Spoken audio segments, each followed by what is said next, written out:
दिन में तू ना हो वो दिन ही नहीं, जिस जीवन में तू ना वो जीवन नहीं। दूसरा इतिहास 12 अध्याय का पहला वचन।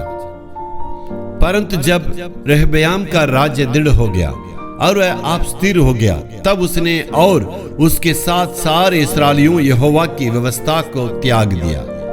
यहाँ पर इस अध्याय को देखिए, रहबयाम ने परमेश्वर को, वचन को, उसकी व्यवस्था को त्याग दिया और उसके प्रजा भी ये सारी बातों को, प्रभु की व्यवस्था को त्याग दिया। रहबयाम शासन करने के 4 साल में परमेश्वर की व्यवस्था को बिल्कुल उन्होंने त्याग दिया। यहूदा के राज्य में और बार बार ये रवैया होते गया। सुलेमान ने भी परमेश्वर का विरोध काम किया, यानी परमेश्वर की व्यवस्था को ना माना।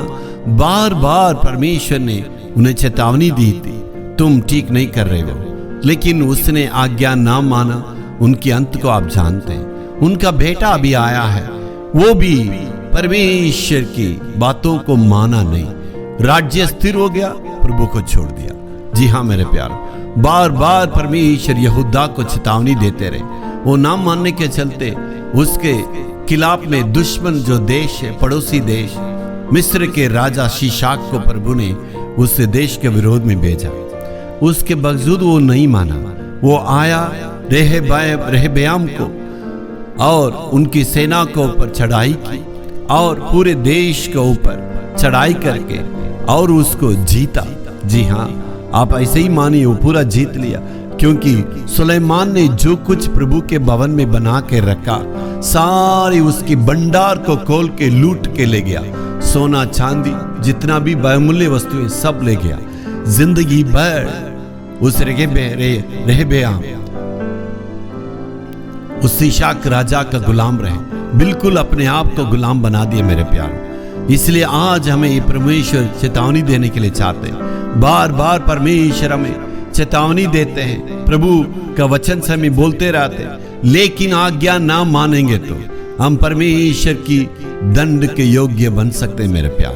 परमेश्वर जब कहता है, हमारे रास्ते भटक जाते हैं, जब हम परमेश्वर से दूर हो जाते हैं, परमेश्वर हमें चेतावनी देता, उस वक्त में प्रभु की आज्ञा को मान के प्रभु की चरणों पर रहने से तो परमेश्वर हमें आशीष देगा।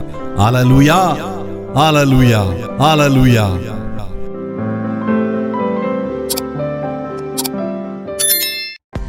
காலைதோறும் கர்த்தருடைய மகிமை வீடியோவை உங்கள் ஸ்மார்ட் போனில் தினந்தோறும் பெற்றுக்கொள்ள நீங்கள் தொடர்பு கொள்ள வேண்டிய வாட்ஸ்அப் எண் 8778504502. கர்த்தர் தாமே உங்களை ஆசீர்வதிப்பாராக.